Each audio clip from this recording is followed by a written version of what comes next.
Kalau misalnya ada yang mengatakan, sering saya temukan di Indonesia, kenapa nggak makan kambing Bapak Ibu sekalian? Oh karena kambing ada baunya Ustaz. Itu sebenarnya tergantung orang yang memotongnya, orang yang mencucinya, orang masaknya. Sapi aja bisa bau sama aja gitu kan. Jadi jangan sampai kita keliru di sini. Yang penting kita ambil hukum syar'i. Kambing ini satu-satunya hewan ya di dalam hukum syar'i kita yang disuruh konsumsi. Gitu. Disuruh potong, disuruh makan gitu loh. Sampai hari tasyrik, 3 hari setelah Idul Adha itu tidak ada kegiatan lain. Enggak ada kegiatan lain, tapi tidak boleh bahkan puasa sunnah ya. Enggak boleh. Haram puasa di hari tasyrik. Kenapa? Karena hari makan dalam Islam. Hari makan apa? Hewan kurban. Menikmati hewan kurban. Hewan kurban ini lebih prioritas kepada kambing dan domba tadi. Ya tentu dicari hewan-hewan yang baik, yang sehat dan segalanya gitu ya. Baik.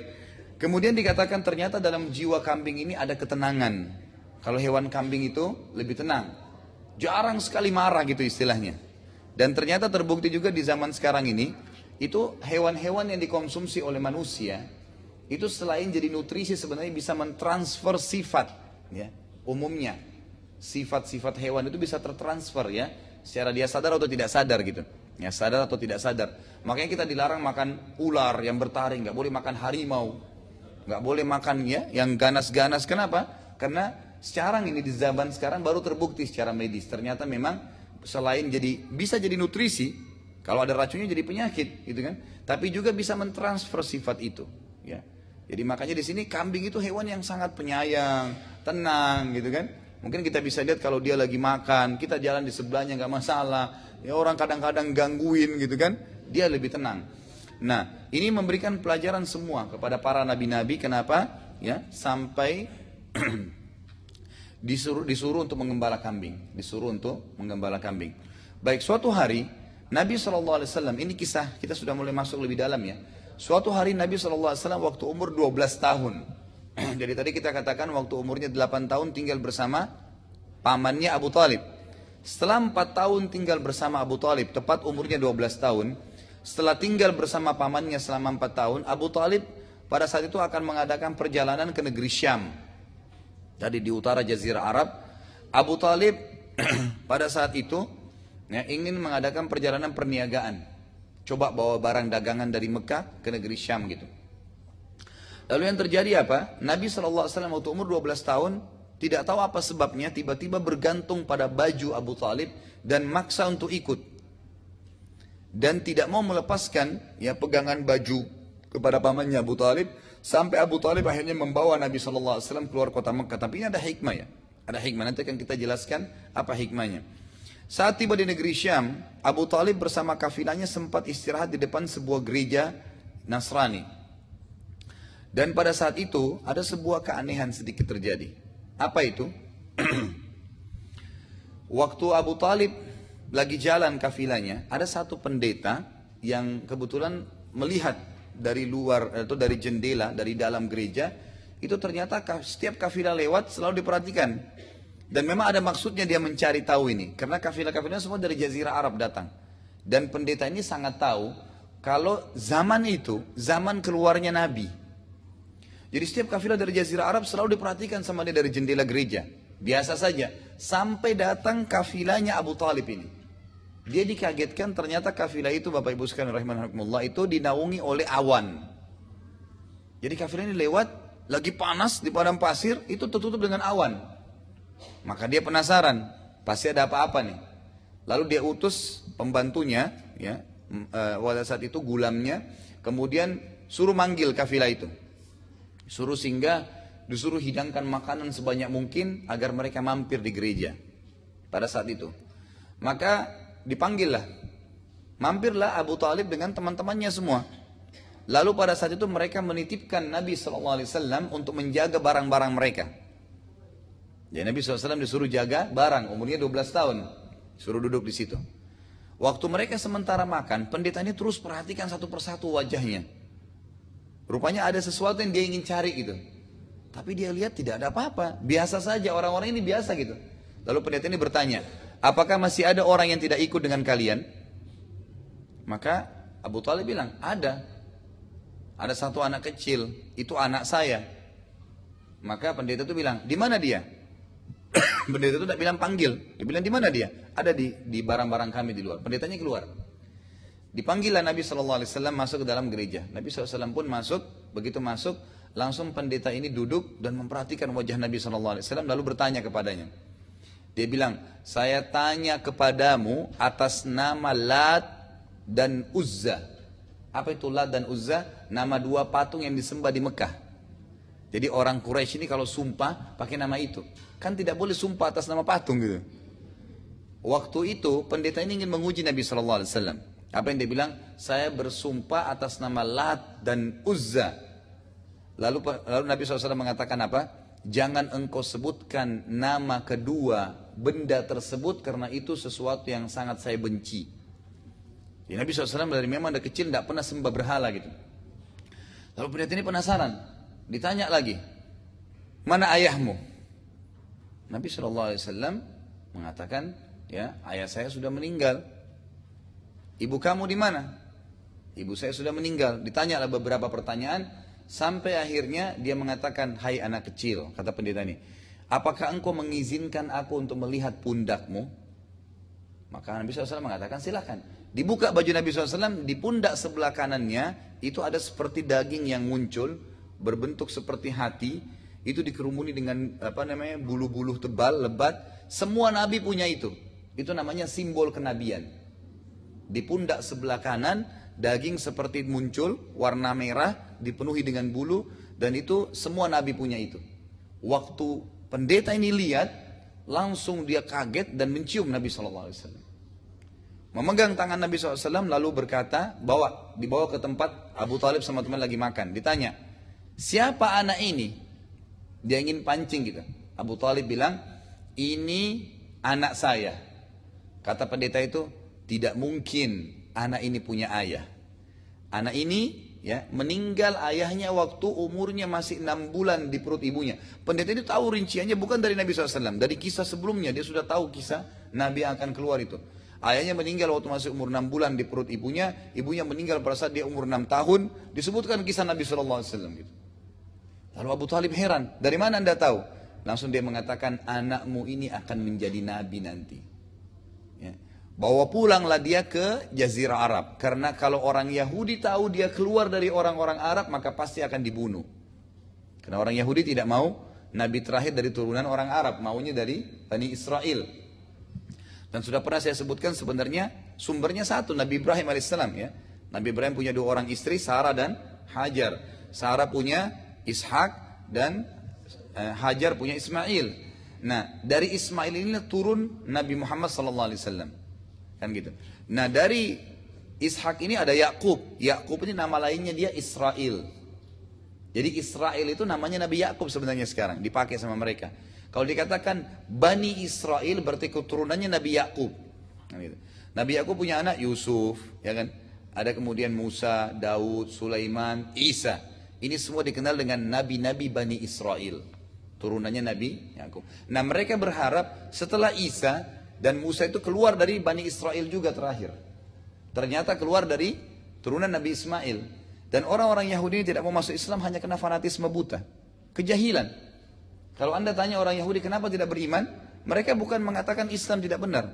Karena Muhammad itu keluar dari turunan Ismail. Ismail itu ibunya dulu Hajar. Hajar itu bekas budak. Fanatisme yang tidak perlu gitu. Ya. Fanatisme yang tidak perlu semuanya. Baik, intinya adalah pada saat itu Abu Talib akhirnya membawa pulang Nabi SAW buru-buru ke Mekah karena percaya dengan apa yang disampaikan oleh pendeta tersebut. Termasuk juga sebelum fase kenabian, Nabi SAW pernah dibawa oleh Abu Talib begitu balik ke Mekah. Beberapa waktu kemudian ada banyak peramal-peramal yang datang. Peramal-peramal ini umumnya semua menggunakan jin. Mereka sering menerka-nerka, jadi ada jasa peramal istilahnya. Jadi mereka sering peramal-peramal ini berkelompok datang ke satu kota, misalnya kota Mekah, nawarin jasa nih. Jadi kalau mereka sudah datang di satu tempat, misalnya di jalan raya ini, nanti orang-orang pada datang ngeramalin anaknya, ngeramalin dirinya, ngeramalin nasibnya, dan ini semua tidak boleh. Ya, Nabi SAW larang dalam Islam, tidak boleh kita meramal ya nasib kita. Bukan cuma meramal, mendatangi peramal saya sudah dilarang. 2 hadis Bukhari, hadis yang pertama kata Nabi SAW, man ata arrafan wa sa'alahu an syai', ya, lam tuqbal minhu salatan arba'ina yauman. Siapa yang datang ke peramal, ya, bertanya, maka tidak diterima salatnya selama 40 hari. Maksudnya 40 hari ini bukan yang lalu ya, yang akan datang. Maaf, bukan 40 hari yang akan datang, tapi yang lalu. Makanya tidak usah lagi ada yang bertanya, Ustadz, kalau saya sudah pernah ke peramal, berarti saya tetap sholat nggak ya? Toh sholat saya tidak diterima. Bukan yang akan datang Bapak Ibu sekalian, tapi sholat ada 40 hari yang lalu tiba-tiba hangus, hilang. 2 kali datang, 80 hari hilang sholatnya. Dan seterusnya. Bukan yang akan datang, gitu kan? Lalu kata Nabi SAW dalam hadis Bukhari yang lain, siapa yang mendatangi peramal, bertanya dan percaya. Tadi itu tidak percaya ya, cuma iseng-iseng aja nanya. Ini yang kedua, bertanya dan percaya, maka dia telah kafir terhadap apa yang diturunkan kepada Muhammad SAW. Artinya tidak boleh sama sekali ke peramal, cukup angkat tangan ke langit, berdoa kepada Allah, selesai. Itu konseptualnya. Tapi ini kisah sebelum Nabi SAW diutus. Peramal-peramal ini datang mereka pakai jin. Dan setiap orang masyarakat Mekah itu datang peramal itu menanyakan kepada anak ini, anak saya bagaimana. Nah, Abu Talib ini sempat membawa Nabi SAW kepada pimpinannya peramal itu. Dukun yang punya jin banyak gitu. Waktu dia lihat Nabi SAW, dia melotot melihat Nabi SAW gitu. Lalu dia bilang sama Abu Talib, tunggu, tahan anak ini di sini, sebentar. Dia rupanya pergi, kemungkinan besar kata pak ahli sejarah, dukun ini konsultasi dengan jinnya. Dia pergi, kemudian dia kembali. Abu Talib waktu lihat kejadian tersebut, belum pernah peramal lakukan kegiatan itu. Biasanya langsung dia tebak, oh, orang ini begini nanti, umur begini akan terjadi begini. Karena jinnya yang menyampaikan gitu kan. Maka apa yang terjadi? Abu Talib membawa lari Nabi SAW. Keluar dari situ, peramal itu kembali mengatakan dengan suara keras, mana anak tadi di sini itu? Anak itu nanti akan punya peran yang sangat besar menguasai dunia ini. Jadi kata peramal itu, gitu kan. Tapi Abu Talib sudah sembunyikan. Ini diantara kisah yang diangkat oleh para ahli sejarah. Kemudian kita masuk dalam penutupan bahasan kita adalah perniagaan Nabi SAW dengan harta Khadijah dan menikahnya beliau dengan Khadijah radhiyallahu anha. Ini semua sebelum fase kenabian, masih masa itu. Dari umur 21 tahun setelah ya dari pas umur 21 tahun itu beliau mulai berniaga. Dan beliau sallallahu alaihi wasallam itu berniaga mengikuti masyarakat umumnya Mekah ke negeri Syam. Waktu itu tidak ada sumber penghasilan atau tidak ada sumber bisnis yang paling menjanjikan kecuali mengambil produk dari negeri Syam di utara Jazirah Arab. Dan mereka membawa barang itu ke Mekah. Nah, umumnya masyarakat Mekah waktu itu kalau mereka bisnis, mereka bawa uang kontan dari Mekah ke negeri Syam, baru belanja barang di sana. Setelah itu membawa produk tersebut ke Mekah dijual. Beberapa bulan kemudian laku, pergi lagi ke negeri Syam belanja. Nabi SAW karena ya Allah berikan taufik, punya strategi yang berbeda. Uang yang dititipkan kepada beliau amanah, gitu kan, yang dikasih kepada beliau, itu beliau belikan dulu produk Mekah. Produk apapun ada di Mekah, beliau beli, beliau bawa ke negeri Syam. Orang semua bawa uang cash, dia bawa barang. Dijual di negeri Syam produk tersebut, kemudian ada untungnya. Kemudian beliau beli lagi produk dari Syam, dijual ke Mekah. Jadi double dibandingkan dengan masyarakat umumnya. Ini akhirnya membuat Nabi SAW dalam hitungan bulan saja, itu udah banyak sekali orang yang menitipkan uang kepada beliau. Setelah 3 tahun kurang lebih Nabi SAW berjalan berbisnis, barulah Khadijah radhiyallahu anha mendengar Nabi SAW, ya, dan itu belum ada pikiran menikah pada saat itu, tapi Khadijah ini kebetulan termasuk orang terkaya di Mekah dan punya harta banyak, dan memang beliau karena wanita, maka beliau akhirnya menitipkan hartanya kepada orang-orang yang bisa dipercaya. Pada saat sampai berita tentang Nabi SAW, maka Khadijah pun mencoba Nabi SAW dengan menitipkan harta. Dikasihlah harta. Ternyata dalam 1-2 kali saja perjalanan, Nabi SAW sudah membawa double keuntungan dibandingkan orang-orang yang lain yang diamanahkan oleh Khadijah. Sampai akhirnya Nabi SAW dipercayakan oleh Khadijah untuk memegang hampir seluruh hartanya. Hampir seluruh hartanya dikasih kepada Nabi SAW. Pada dalam salah satu perjalanan, Nabi SAW pernah jalan ke negeri Syam dan kebetulan ada pembantunya Khadijah ikut. Pembantu ini, ya, kemudian melihat perilaku Nabi SAW, ketenangannya, membawa barang, bagaimana beliau transaksi dengan orang dengan santun, laku semua barangnya. Dan ada kejadian aneh. Setiap kali Nabi SAW istirahat di satu tempat, itu selalu pernah beliau duduk di bawah sebuah pohon, itu pohonnya kayak menunduk menutupi Nabi SAW. Dan itu dilihat oleh pembantunya Khadijah. Dan banyak perilaku yang lain dilihat oleh pembantu tersebut waktu dia pulang, lalu dia berkata kepada Khadijah, "Hai Khadijah, sungguh saya sudah lihat dari Muhammad sesuatu yang tidak pernah saya lihat dari orang, dari akhlak, dari amanah. Bahkan ada yang aneh, setiap kali dia jalan, saya melihat ada awan yang menaunginya, dan kalau dia duduk di bawah sebuah pohon, pohon pasti melindunginya, menutupi dia supaya tidak kena panas gitu. Maka saya sarankan engkau menikah dengannya."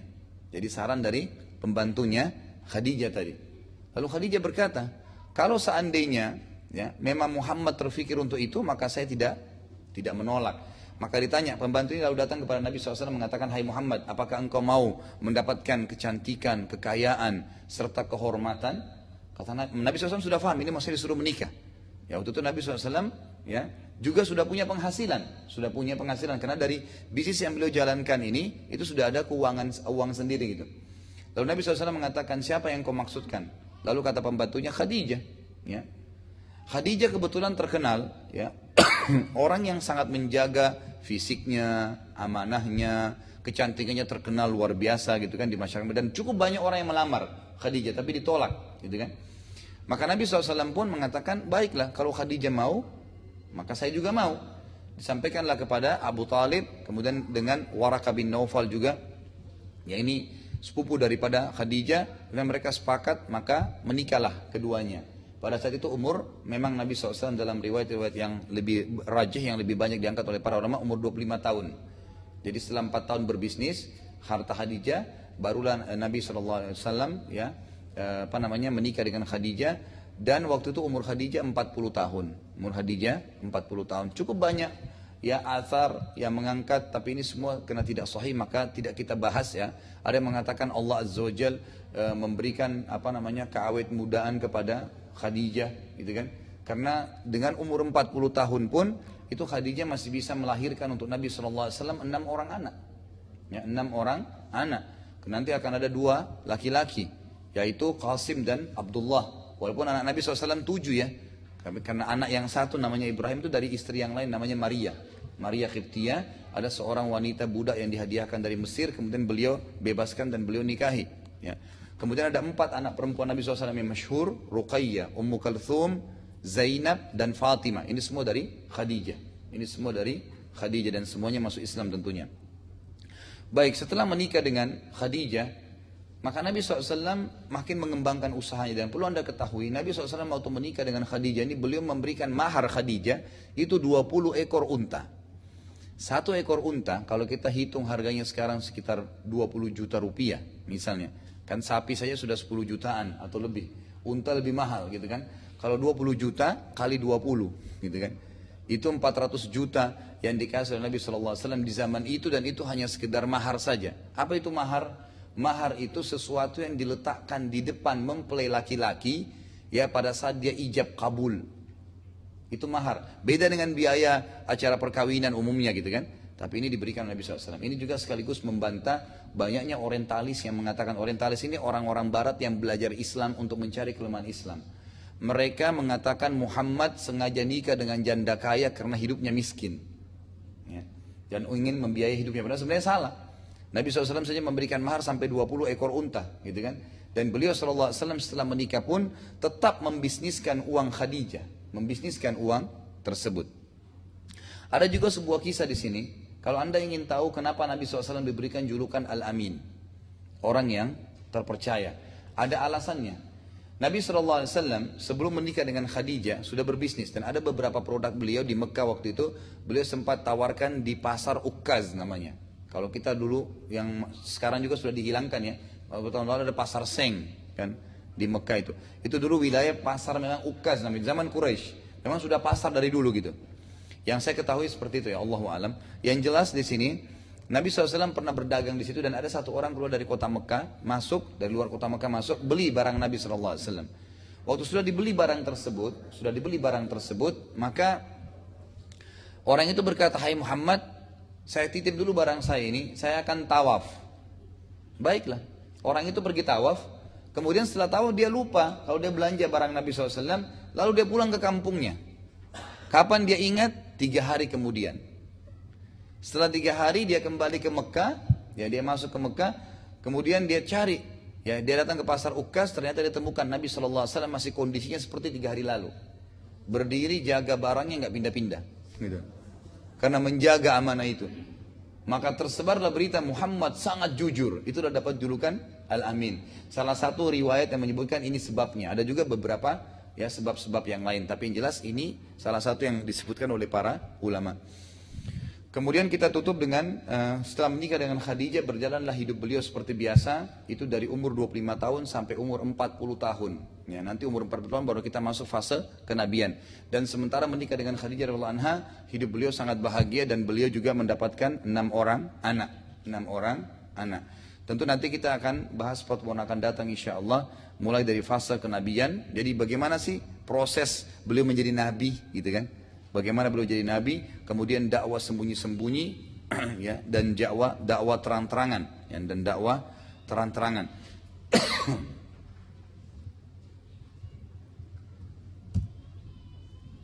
Ya. Jadi mungkin sampai sini dulu bahasan kita Bapak Ibu sekalian. Kalau ada yang mau bertanya silahkan. Iya silahkan Bu.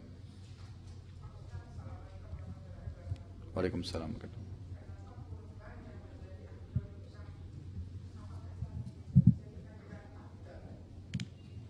Ya, jadi bukan berarti kalau kita katakan kambing itu afdal, berarti sapi itu tidak baik. Enggak. Kata-kata afdal berarti lebih besar pahalanya. Ya, kata-kata afdal. Seperti misalnya orang sholat, ya, sholat malam di akhir waktu sebelum subuh lebih afdal daripada orang sholat di awal malam. Apakah berarti awal malam orang tidak baik? Enggak, tetap baik. Kan gitu. Tetapi itu lebih besar pahalanya. Itu lebih besar pahalanya. Sedekah yang Bapak Ibu berikan kepada kerabat yang miskin lebih afdal dibandingkan kasih fakir miskin umumnya. Lebih baik, gitu kan? Jadi memang di sini kambing dan domba itu disebutkan oleh para ulama lebih afdal karena Nabi SAW contohkan itu. Di zaman beliau ada sapi, ada unta, tapi beliau sembelih domba. Beliau sembelih kambing dan domba, gitu kan? Berarti menandakan afdaliyahnya. Tapi bukan berarti sapi nggak boleh. Itu nggak masalah, bisa saja, gitu kan? Bisa saja. Tapi apa hikmahnya Allahu alam? Yang jelas kita diperintahkan untuk itu dan kurang lebih saya sudah berikan beberapa poin tadi gambaran ya. Ada hikmah-hikmah tertentu kenapa kita disuruh sembelih, berarti kita disuruh juga makan, gitu kan? Daging kambing itu berarti berhubungan sekali dengan hal-hal yang dibutuhkan oleh manusia. Allahu alam.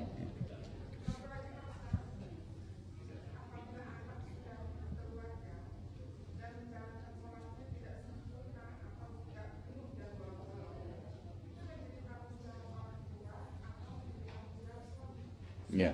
Jadi masalah tanggung jawab anak, istri dari suami dan suami istri terhadap suaminya dan seterusnya, orang tua terhadap anak, anak terhadap orang tua itu sebatas ya dia menyampaikan, sebatas dia menyampaikan. Jadi misal anak kita dari kecil kita sudah didik nih, sholat itu wajib, kita tuntun, diikutkan mungkin di pengajian, ada guru mengaji dan seterusnya.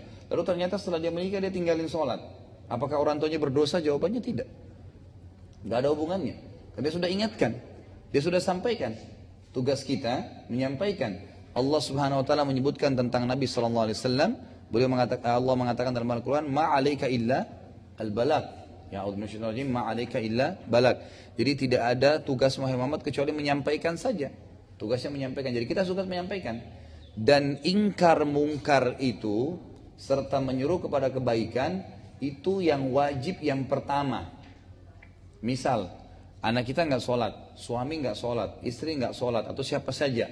Lalu kita bertemu dan kita tahu dia tidak sholat, kita ingatkan. Itu sholat wajib, harus dikerjain gini. Sudah sekali kita sampaikan, itu udah gugur kewajibannya. Selebihnya sudah hukumnya sunnah. Ya, selebihnya sudah hukumnya sunnah. Yang penting dengan orang yang sama, gitu kan?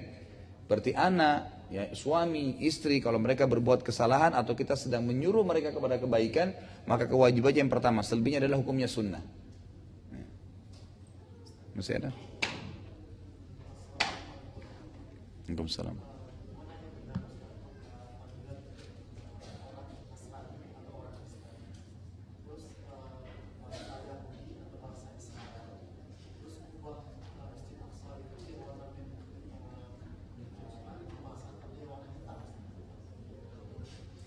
Baik. Jadi sekarang yang ditanya ini, Nasrani dari mana istilah itu ya? Yahudi juga dari mana istilah?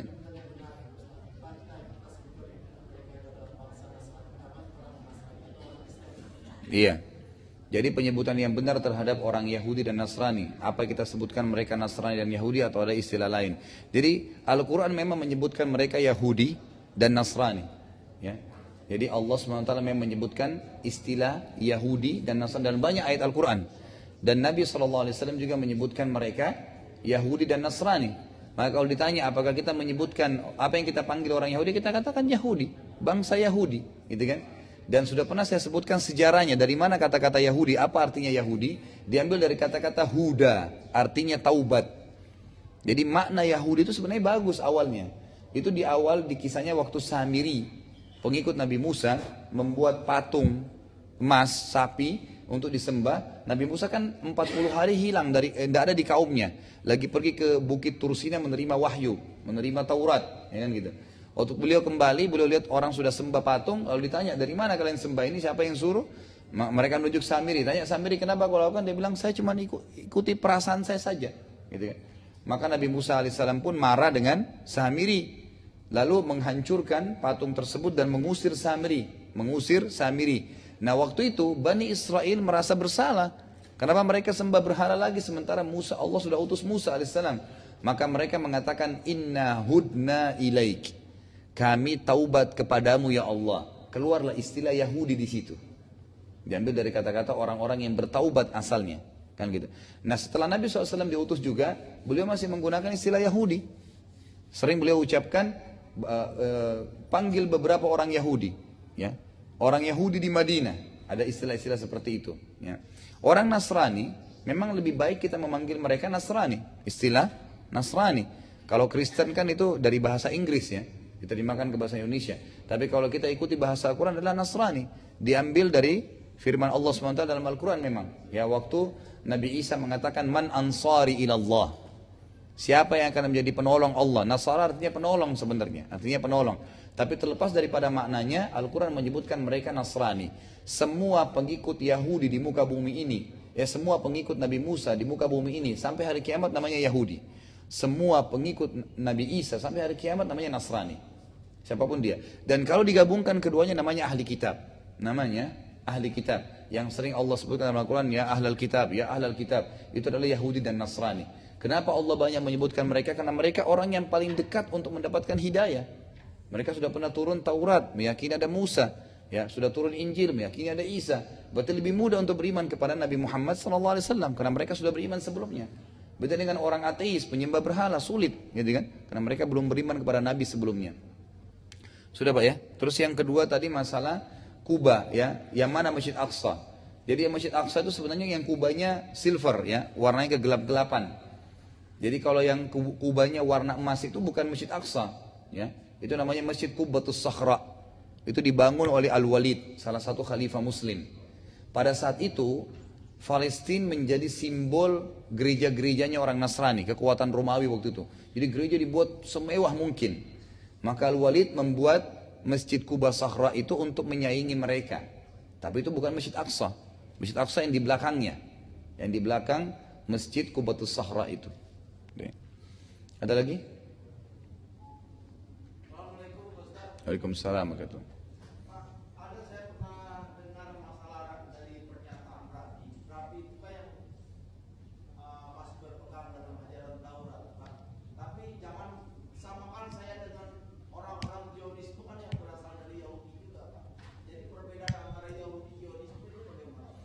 Iya. Pertanyaan yang bagus ya. Kalau Zionis itu istilah. Jadi begini, orang-orang Yahudi itu awalnya mereka berpegang pada Taurat. Setelah berjalannya waktu, ada diistilahkan revisi, ya kan? Dari Taurat itu ada revisi, Injil ada revisi. Setelah direvisi keluarlah sebuah kitab namanya Talmud. Ada sebuah kitab bernama Talmud. Kemudian direvisi lagi, Talmud itu keluar sekarang namanya buku protokol Yahud. Nah, revisi-revisi ini itu dijalani. Orang yang berpegang, orang yang meninggalkan Taurat, kemudian mereka berpegang pada buku Talmud atau protokol Yahud dinamakan Zionis. Kenapa dinamakan Zionis? Karena mereka dianggap pembaharu dalam agama Yahudi itu. Apa isinya protokol itu? Semuanya tidak baik. Bukan lagi isinya seperti Taurat. Kalau protokol Yahudi itu isinya adalah bagaimana Yahudi adalah anak-anak kecintaannya Allah, gitu kan? Kemudian bagaimana orang Yahudi bisa menipu, bisa membunuh, menumpahkan darah orang lain. Makanya yang masuk di Palestina sekarang membunuh-bunuh, dia tidak merasa berdosa. Kenapa? Karena dituntun oleh buku itu. Bahwasanya mereka boleh membunuh, boleh menipu selain orang Yahudi, gitu kan? Nah ini, jadi yang dinamakan Zionis adalah orang yang berpegang pada yang terakhir-terakhir ini, gitu kan? Tapi kalau misalnya ada orang yang mengatakan saya tetap berpegang pada Taurat, ya tetap saja dia tidak benar. Karena memang setelah datang Rasul, ya, berarti menghapus ajaran Rasul sebelumnya. Tadi sudah kita sebutkan definisinya. Jadi misalnya pada saat Nabi Isa alaihissalam datang, beliau membawa Injil, berarti dengan datangnya Nabi Isa dan beliau seorang Rasul, berarti ajaran Taurat sudah terhapus, nggak diterapkan lagi di Bani Israel. Di Bani Israel. Karena ini nabi untuk nabi-nabi mereka, nabi Bani Israel, turunan Nabi Yakub tadi. Jadi saya sudah berikan gambaran sebenarnya Nasrani nggak punya kewajiban menyebarkan sampai di Indonesia, gitu kan? Nah karena ini saja. Jadi ajaran yang ada di Taurat itu sudah terhapus dengan datangnya Nabi Isa alaihissalam. Tapi tetap diimani kalau Taurat ada, Nabi Musa nabi, nggak boleh dipungkiri itu. Tapi syariat yang diterapkan adalah syariat Rasul yang terakhir. Itulah Nabi Isa waktu itu. Nabi Muhammad SAW waktu datang, beliau juga seorang Rasul. Yang berarti menghapus ajaran Nabi-Nabi dan Rasul sebelumnya. Karena beliau seorang Rasul.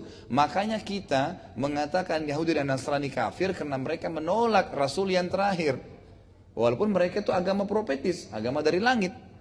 Agama Samawiyah. Tapi mereka masih tidak beriman kepada Rasul yang telah Allah perintahkan. Tentu rentetannya adalah tidak beriman kepada Allah. Rentetannya karena Allah yang suruh beriman kepada risalah Nabi Muhammad sallallahu alaihi wasallam, kan gitu. Makanya Allah mengatakan dalam Al-Qur'an, a'udzubillahi ya ahlal kitab, ta'alu ila kalimatin sawa'im bainana wa bainakum, ya. Jadi Nabi SAW disuruh aja, hai Muhammad, katakan kepada orang-orang Yahudi Nasrani ahli kitab itu, ayo sini sama-sama kita satukan, ya. Persepsi kita, satuin. Alla na'budu illallah wa la nusyriku bihi syai'a. Kita nyembah Allah satu dan tidak boleh ada kesyirikan. Itu disepakati, gitu kan? Jadi jelas konsepnya gitu. Kembali kepada ajaran yang benar. Ya, karena orang-orang Yahudi mengaku, ya, ada Uzair anaknya Allah. Ya, dan orang Nasrani mengaku Isa adalah anaknya Allah. Allah sangat marah. Allah nggak butuh anak, nggak butuh istri, nggak butuh semua. Lam yalid, walam yulad, walam yakul lahu kufuwan ahad. Allah nggak butuh semuanya itu. Allah zat pencipta, Esa satu. Ahad artinya Esa, tidak bergantung pada siapapun dan tidak membutuhkan siapapun. Itulah Allah Azza wa Jalla. Itu konsep dasar. Dari Nabi Adam sampai Nabi Muhammad SAW ajarannya sama. Tapi Yahudi Nasrani mengubah itu. Mengubah, gitu kan. Jadi tadi masalah perbedaan itu memang ada, tetapi tetap saja walaupun yang berpegang pada Taurat konseptualnya sama. Konseptualnya sama. Mereka tetap harus meninggalkan itu karena sudah datang Rasul yang terakhir. Ya, gitu Pak ya.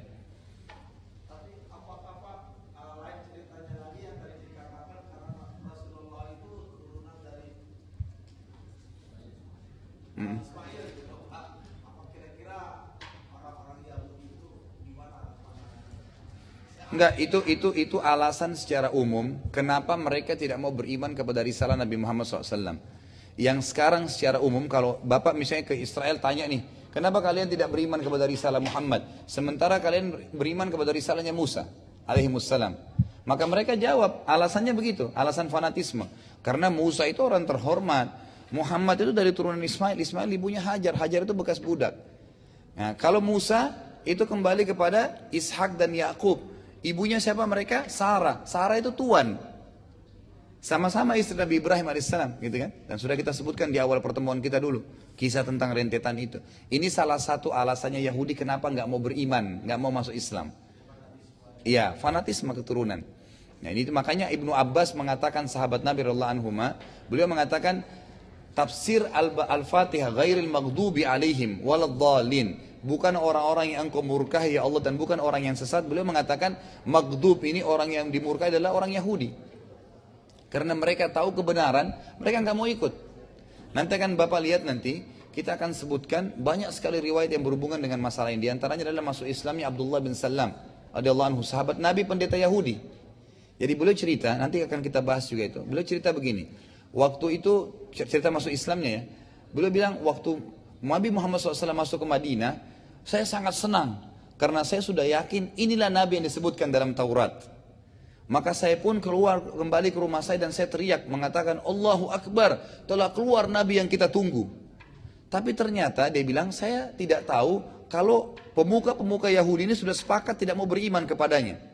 Karena dianggap dia turunan dari Arab, gitu kan? Mestinya mereka berharap dari turunan Bani Israel, turunan mereka yang hidup di Madinah. Kan mereka sudah lama saling menikah apa di Madinah punya keturunan banyak. Berharap dari salah satu anaknya di Madinah. Ternyata keluar di Mekah, gitu kan? Keluar di Mekah dan nanti hijrah ke Madinah. Dan itu turunan Arab, mereka nggak mau. Dan mereka nolak. Maka Abdullah bin Salam mengatakan, tante saya mengatakan, kenapa kau takbir seperti itu? Kalau Musa datang belum tentu kau takbir seperti itu. Kata Abdullah bin Salam, ini Nabi yang telah kita temukan dalam Taurat, jelas. Kenapa kita nggak mau beriman? Kata tantenya bilang, coba kamu pastikan. Datanglah Abdullah bin Salam kepada Nabi SAW. Ditanya, hai Muhammad, gini, begini, ditanya. Ciri-cirinya dalam Taurat. Ya, bagaimana beriman kepada Allah, bagaimana kedudukannya Musa dan Isa, bagaimana beriman kepada Nabi-Nabi sebelumnya, tentang hari kiamat, banyak ditanya. Nabi SAW jawab semuanya. Waktu dijawab, kata Abdullah bin Salam, kalau begitu asyhadu an la ilaha illallah wa anna Muhammadar Rasulullah, masuk Islam.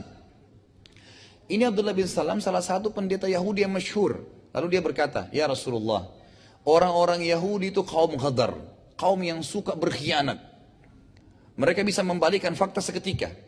Ini riwayat sahih, riwayat Bukhari, yang hadis sahih. Lalu berkata Abdullah bin Salam, ya Rasulullah, jangan anda sampaikan tentang masuk Islamnya saya ini kepada kaum Yahudi, tapi undanglah mereka semua. Undang mereka datang, pendeta-pendetanya, kemudian tanyakan kepada mereka tentang aku. Abdullah bin Salam lalu sembunyi di belakang dia tabir masjid, dinding masjid, kemudian Nabi SAW mengundang pendeta Yahudi. Lalu bertanya, bagaimana pendapat kalian tentang Abdullah bin Salam? Mereka bilang, oh itu pendeta kami, itu ulama kami, itu pembimbing kami. Gitu kan? Itu tokoh masyarakat kami gitu. Lalu Abdullah bin Salam keluar dari sembunyinya langsung mengatakan, asyhadu an la ilaha illallah wa anna Muhammad Rasulullah. Artinya tadi kalian kan ngaku saya pimpinan. Ini saya sudah syahadat, ikut nggak? Gitu. Lalu apa yang terjadi? Langsung orang-orang Yahudi spontan mengatakan, dia orang paling bodoh di antara kami. Dia orang yang paling tidak mengerti. Dia orang yang mungkin disebut-sebut keburukannya gitu. Lalu akhirnya mereka pulang ke rumahnya masing-masing, dan pada saat itu mereka sangat terpukul karena Abdullah bin Salam masuk Islam. Tapi memang orang Yahudi agak sulit karena fanatisme ya. Fanatisme. Makanya Nabi SAW mengatakan kalau seandainya waktu di Madinah ya, beliau masih hidup, ada 12 orang saja Yahudi masuk Islam kepada saya, maksudnya tokoh-tokohnya, maka semua Yahudi akan masuk Islam. Tapi mereka susah sekali gitu. Jadi di Madinah semua itu cuma dihitung jari yang masuk Islam gitu kan. Jadi kurang lebih seperti itu gambarnya.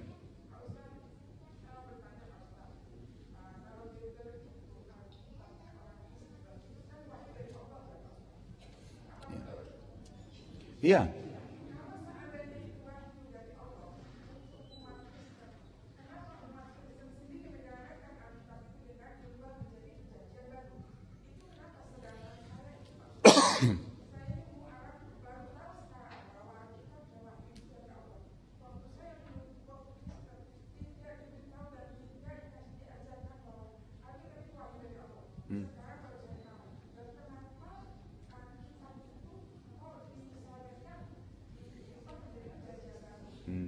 Jadi begini Bu, saya sudah paham.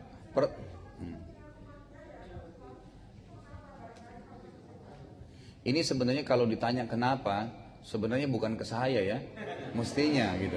Mestinya ke pendeta Nasrani gitu kan. Tapi saya jawab begini Bu, saya jawab dengan secara hukum syar'i kita. Jadi ada rentetan sejarah historis, dan kalau memang ibu pernah mengenal agama Nasrani pasti tahu mungkin ya, kalau apalagi kalau pendeta atau suster itu umumnya sudah tahu semua kisahnya. Injil itu ditulis, dijadikan sebagai buku itu 600 tahun setelah Nabi Isa alaihissalam tidak ada. Itu sudah disepakati dalam sejarah. Dan waktu itu, waktu sudah mulai disusun, itu kan nama-nama yang ada Matius, Lukas, Barnabas, itu nama-nama sahabatnya Nabi Isa. Nama-nama sahabatnya Nabi Isa, kayak kita Abu Bakar, Umar, Utsman gitu loh. Nah, dinukillah riwayat-riwayat dari mereka ini. Kalau kita hadis, kan Abu Bakar meriwayatkan ini, Umar itu dinukil. Disusunlah buku-buku. Waktu itu ada 600 kalau tidak salah 92 Injil. Ya, jumlahnya. Itu banyak sekali. Karena banyak sekali. Seperti kalau kita kan sahabat Nabi memang jumlahnya banyak ya. Sahabat Nabi SAW itu ada 70 ribu orang. Kan gitu. Jadi kalau kita semuanya meriwayatkan hadis ada 70 ribu jalur istilahnya gitu kan. Tapi ini memang tidak semua meriwayatkan. Nah ini ditulislah. Nah ditulislah sesuai dengan riwayat-riwayat yang didapatkan dari individu-individu ini, kan gitu, dinukil dari mereka, ditulislah. Berjalanlah agama Nasrani itu sampai kekuatan Romawi berdiri, kerajaan Romawi. Nah pada saat kerajaan Romawi berdiri, gereja itu menguasai, gereja itu mendominasi. Raja pun pada saat itu harus tunduk dengan pendeta. Jadi pendeta itu di atasnya, gitu kan? Dan mereka ya pada saat itu karena ada di antara raja-raja yang ingin minta, ya ingin minta, misalnya ada sesuatu yang dia suka tapi nggak bisa gitu, maka dia harus melobi pendeta-pendeta ini. Nah karena banyaknya desakan-desakan dari beberapa raja Romawi dan lokasi sudah sangat luas, maka ada di antara pendeta-pendeta ini yang memang merevisi Injil itu. Dia masukkan keinginan raja-raja itu, kan gitu. Seperti sekarang yang sering terjadi kalau di Vatikan, ya. Itu setiap tahun ada revisi. Direvisi Injil itu. Kenapa direvisi? Karena mereka memasukkan apa yang mereka inginkan. Apa yang mereka inginkan di situ. Itu terjadi. Jadi jadinya ada perjanjian baru itu karena hasil revisi. Perjanjian baru saja itu tidak tetap, bisa berubah. Beda dengan kalau kita Al-Quran. Allah mengatakan dalam Al-Quran surah Al-Waqiah, inna nahu nazzalna dzikra wa inna lahu lahafidun. Kami turunkan Quran dan kami akan jaga itu. Makanya sekarang satu ayat saja ditambah, itu anak kecil yang membongkar di banyak tempat tahfidz Quran. Oh ayat ini salah, ayat ini salah. Sampai hari ini masih terjaga.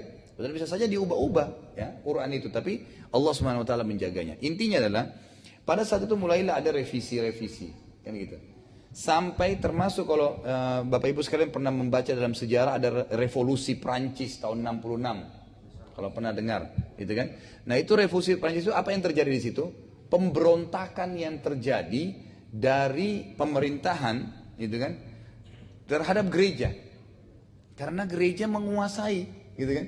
Menguasai semua apapun harus izin dengan pendeta dan mereka yang izinkan. Terjadi revolusi Prancis itu, kemudian dipisahkanlah antara negara, ya, pemerintahan dengan gereja, dipisah. Jadi gereja nggak ada urusannya, orang yang mau ibadah ke gereja.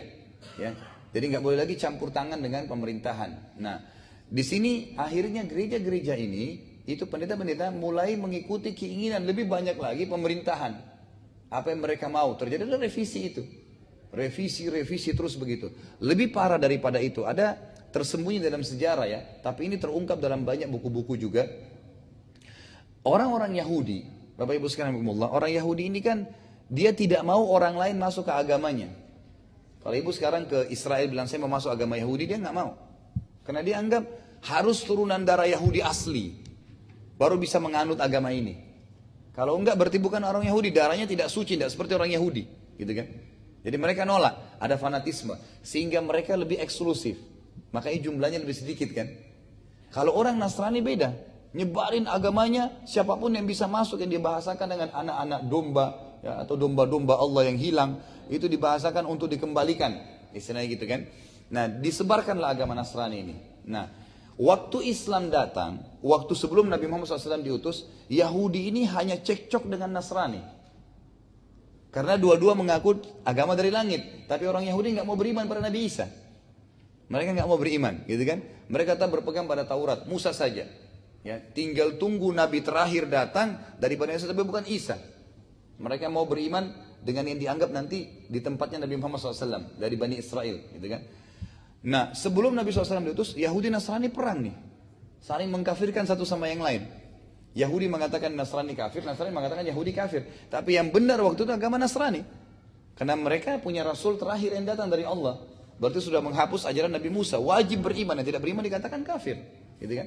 Karena beriman kepada Nabi, Rasul terakhir adalah salah satu langkah beriman kepada Allah Subhanahu Wa Taala. Waktu Nabi Muhammad SAW datang, Yahudi akhirnya mempunyai dua musuh, Nasrani dan Muslim, gitu kan? Karena dua-duanya mengaku agama dari langit, sama dengan mereka tiga. Nah sementara orang Nasrani ini nyebarin agamanya, Muslim juga nyebarin agamanya, jadi penduduk pengikutnya banyak, kan? Pengikutnya jadi banyak. Yahudi kan tidak eksklusif, tapi mereka Yahudi ini tetap mau memerangi Nasrani dan orang Muslim. Bagaimana caranya? Salah satu strategi yang mereka lakukan sekarang, dan itu disebutkan dalam protokol Yahud tadi. Ada hubungan rentetannya, itu protokol Yahud disebutkan. Jadi mereka sekarang hampir setiap tahun Yahudi itu mengiklankan di Amerika dan di Eropa, gitu kan? Ada anak-anak muda Yahudi murtad dari Yahudi masuk ke Nasrani. Anak muda, pintar-pintar, cerdas-cerdas, dan ternyata orang-orang ini, anak-anak ini sudah dibuat hafal Taurat dan punya strategi tertentu. Maka diiklankanlah, orang-orang Nasrani senang dengan acara itu. Diambillah, dimasukkan ke seperti umumnya kita kalau ada mu'allaf dibina di mana? Di masjid, kan gitu. Nah ini orang Yahudi murtad dari agamanya masuk agama Nasrani, dianggap dapat hidayah, dibina di gereja sampai jadi pendeta, dan itu targetnya. Pada saat mereka jadi pendeta, itu target yang diinginkan oleh Yahudi. Mereka inilah yang menjadi tim revisi Injil. Jadi sekarang itu banyak sekali di Vatikan pendetanya agama Katolik itu orang Yahudi. Dan akhirnya revisi Injil kalau ibu temukan dan bapak sekalian itu sudah tidak ada lagi kata-kata mengatakan Yahudi kafir. Dulunya ada. Yang tidak beriman pada Nabi Isa dianggap kafir, sekarang tidak. Bahkan ada dikatakan bahwasanya Yahudi dan Nasrani itu sama. Nah, nabinya sama-sama dari Bani Israel. Berarti musuh kita cuma satu nih, orang Muslim. Itu strategi Yahudi. Jadi revisi Injil terjadi, itu luar biasa dari sebuah rekayasa ya, yang luar biasa, dan ini tentu sejarahnya panjang ya, sejarahnya panjang. Jadi kalau kenapa orang Nasrani ya mengubah jadi perjanjian baru, itu kemungkinan tadi karena adanya revisi yang tadi ya. Kemudian kenapa orang, kalau kita tanya lebih jauh, kenapa orang Nasrani nggak bisa, sulit untuk mendapatkan hidayah ya? Karena memang itu yang diikutin sudah bukan murni lagi kitab Allah, bukan lagi murni. Makanya sekarang salah satu Injil yang dijaga sekali ya oleh para ulama Muslim sekarang ada itu namanya Injil Barnabas. Dan Injil Barnabas ini tidak ada orang Nasrani yang beriman padanya, yang baca Injil itu kecuali pasti masuk Islam. Karena di dalamnya menyebutkan tentang risalahnya Nabi Muhammad SAW lebih dari berapa ayat gitu, banyak. Saya juga punya kalau salah terjemahan bahasa Indonesianya itu ada. Ya tapi saya sarankan jangan beli tadi saya bilang ya. Jadi nggak usah, nggak perlu. Cukup Anda tahu saja isinya, intinya gitu. Supaya jangan ngacoin nanti, gitu kan. Seperti saya sering bahasakan begini. Kalau Anda sedang bertemu dengan teman-teman atau kerabat orang Nasrani, nggak usah berpikir harus menghafal Injil dulu untuk mendakwai mereka. Nggak usah. Ajak mereka dialog di agama Islam. Kita nggak perlu jadi Ahmad Didat, nggak. Beliau memang spesialis itu, tapi kalau kita ketemu, saya berapa kali ketemu sama teman-teman Nasrani kan gitu, atau agama lain di pesawat, di mana saja, saya kalau ngobrol agama apa, tanya, saya ajak ngobrol di agama Islam. Jadi dia asyik bertanya kepada saya tentang Islam gitu. Ya, jadi saya juga leluasa menjawab karena saya kuasai itu, gitu kan? Jadi nggak usah kita ngajak berdebat di kitab ini, di bab ini, dalam Injil itu nggak perlu, nggak usah. Kita juga tidak dianjurkan dalam Islam untuk mencari-cari kesalahan kok, enggak. Kita disuruh menawarkan Islam. Ini loh Islam. Beriman kepada Allah, beriman kepada seluruh Rasul termasuk Nabi Isa.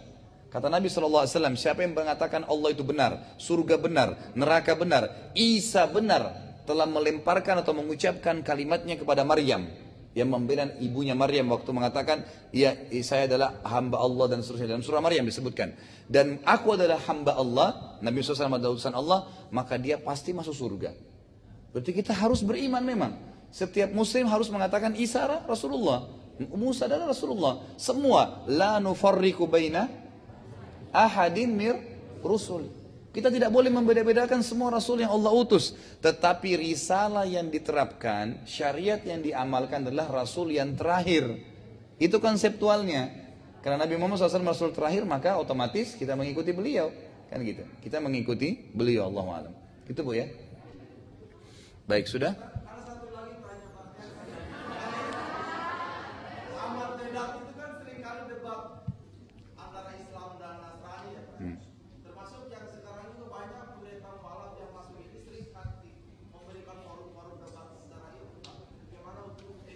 nggak masalah. Itu nggak masalah, itu sangat baik untuk mengajak mereka berdialog. Tetapi kalau saran saya, ya pribadi, dan ini yang kita temukan dari para ulama kita sebenarnya, kita kalaupun berdebat dengan orang-orang ini, kita debati mereka di agama kita. Kita mendakwakan Islam. Ya, kebanyakan kan pakar-pakar, ya pakar-pakar kita ini menghafal Injil, kemudian menjadikan sebagai bahan dialog. Sampai pernah ada teman dekat saya berdialog di Indonesia di sini. Lalu pendeta Nasraninya bilang begini, Anda dari tadi berkata Injil bab ini, kitab ini, ayat ini dari tadi, tapi Anda sendiri nggak mengimani Injil itu. Bingung dia menjawabnya, gitu kan? Untuk apa menggunakan Injil sebagai hujjah? Nggak usah. Allah mengatakan dalam kitab kami Al-Quran begini. Allah mengatakan seperti ini. Allah mengatakan seperti ini. Kita bahas. Jadi dialoglah di agama kita gitu. Ya. Banyak sekali subhanallah yang saya temui. Bahkan tidak jarang di antara mereka bersyahadat. Itu karena kita ajak saja. Dan menjelaskan masalah Islam. Dan subhanallah Bapak Ibu sekalian. Jangan pernah berpikir hidayah itu susah bagi mereka. Tidak. Kadang-kadang tidak masuk di akal kita. Mungkin dengan satu kalimat, berapa banyak orang Nasrani pendetanya masuk Islam karena kata-kata lam yalid walam yulad, lam yalid walam yulad, gitu kan? Ada kisah begini, saya tutup dengan ini. Di Surabaya kemarin ada teman dekat saya. Itu kemudian dia dialog sama satu orang pendeta gitu. Dia bilang sama pendeta ini, dia orang paham agama gitu, tapi orangnya pengusaha ya, bukan dai gitu. Dia sering ikut pengajian. Lalu dia cerita dengan saya, dia bilang saya ketemu dengan satu orang pendeta, lalu saya bilang, ini Pak Pendeta sebenarnya saya ini, dia bilang, saya ini masih bingung dengan agama Islam, gitu kan? Saya bingung. Jadi saya masih bingung mau milih Islam atau pilih Nasrani ya, gitu. Tapi dia ini orang paham agama, dia sebenarnya Muslim. Lalu dia bilang, yang membuat saya bingung ini, coba pendeta lihat, dibukain Al-Quran, surah Al-Ikhlas. Ini coba pendeta baca ini. Ini apa maksudnya? Saya sendiri masih bingung dalam Islam. Lam yalid walam yulad. Allah itu tidak melahirkan dan tidak juga dilahirkan. Ini pendeta ambil, coba pelajari. Yang membuat pendeta yakin dengan agama Nasrani apa? Kasih ke saya. Dikasih Injil. Baik. Beberapa hari kemudian mereka ketemu. Ternyata selama berapa hari ini, pendeta itu bingung terus dengan kalimat itu. Lam yalid walam yulad. Yam yalid walam yulad, dia bilang. Sementara orang Nasrani bilang, ya, Isa adalah anak Tuhan. Rentetan akal manusia, kalau anak berarti harus punya pasangan, gitu kan? Kalau punya pasangan harus punya hubungan biologis, gitu kan? Bagaimana bisa Tuhan berhubungan biologis, gitu kan? Bisa punya anak, sementara dia yang ciptakan semuanya. Akhirnya dengan berpikir tenang, dia waktu ketemu, dia bilang sebenarnya agama kamu yang benar. Saya mau masuk agama Islam, gitu. Gara-gara lam yalid walam yulad. Ada juga satu ibu pernah masuk Islam di tangan saya ucapkan syahadat waktu itu, di kota Makassar ya. Kebetulan dia kenal dengan istri saya. Kemudian dia datang, saya tanya, Bu, kenapa ibu masuk Islam? Dia bilang dekat rumah saya itu waktu Ramadan, saya sering kali dengar orang sholat gitu. Jadi azan, itu kalau dengar azan saya rasa tenang gitu ya. Terus kemudian kalau azan itu tidak ada, malah saya tidak tenang. Saya malah gelisah lagi. Maka saya coba untuk mendekatkan diri, menanyakan tentang Islam, lalu saya masuk Islam. Mungkin kalau kita yang sudah tiap hari dengar azan orang Islam, biasa saja. Kan gitu. Jadi Allah memberikan hidayah kepada orang kadang-kadang dengan hal yang sepele sekali. Teman saya juga, guru saya di Mekah pernah, dia bilang teman saya di kampus di Syria, masuk Islam karena saya ucapkan satu kalimat sebelum masuk kelas. Di kampus waktu lagi kuliah. Ini Syekh Muhammad Jamil Zainu, seorang ulama besar di Mekah gitu. Semoga Allah sembuhkan ya, beliau lagi sakit. Itu beliau pernah bilang waktu itu, beliau tulis buku judulnya Kaifah Tadaitu, bagaimana saya bisa dapat hidayah. Semua cerita tentang orang non-muslim bagaimana masuk Islam. Kisah-kisahnya menarik sekali gitu. Di antaranya dia bilang teman saya, waktu sebelum masuk kampus, masuk kelas, lalu saya pegang dia. Orang Nasrani saya tahu dia orang sangat patuh. Orang yang berpegang pada Injil gitu. Lalu saya bilang, hai saudaraku, bagaimana pendapatmu kalau saya bilang, dalam bahasa Arab ya, orang Syria bahasa Arab kan. Asyhadu an la ilaha illallah wa anna Isa Rasulullah wa anna Muhammad Rasulullah. Bagaimana pendapatmu kalau saya bersaksi tidak Tuhan yang berhak disembah kecuali Allah, Isa benar utusan Allah, Muhammad utusan Allah. Apa kata orang Nasrani itu? Langsung dia balik, dia bilang, kalau begitu asyhadu an la ilaha illallah wa anna Isa Rasulullah wa anna Muhammad Rasulullah. Nasrani itu sudah ulangi syahadat. Dengan syahadat itu kalau dia mati 1 detik kemudian masuk surga. Karena sudah muslim. Jadi saya sering terangkan dan tekankan, jangan Bapak Ibu kalau temannya saya mau masuk Islam, ini buku kau belajar dulu. Kalau dia mati malam itu Bapak Ibu tanggung jawab. Karena yang dituntun disuruh syahadat saja. Nggak ada kewajiban mandi, itu nggak ada. Kewajiban belajar Islam nggak ada. Makanya namanya mu'allaf. Orang yang masih lemah hatinya, nanti diajarin sholat, nanti diajarin ibadah yang lain. Suruh syahadat dulu, gitu kan? Syahadat dulu, jangan sampai salah itu. Baik, kita tutup dengan kisah yang sebenarnya ini kisah berhubungan dengan masalah ini ya. Paman saya di Malaysia kemarin bilang, ada temannya datang dari Qatar, dari salah satu negara Arab gitu. Tinggal di Amerika sama-sama waktu ngambil S2, gitu kan. Tapi temannya ini juga perilakunya lucu ya. Mudah-mudahan saya tidak salah gitu. Dia bilang, karena dia yakin orang setiap syahadat pasti muslim, setiap kali dia ketemu sama anak kecil di dekat rumahnya di Amerika, selalu dia bilang, dia pegang pundaknya, dia bilang, "Hai child, follow me." Disuruh ikutin. Asyhadu, alla ilaha illallah wa anna muhammadar rasul. Anak itu kena ketakutan, ngikutin. Kan ini orang besar, pegang pundaknya. Disuruh ikutin 2 kalimat syahadat. Begitu selesai syahadat, dia balik ke paman saya, dia bilang, "Ini sudah muslim."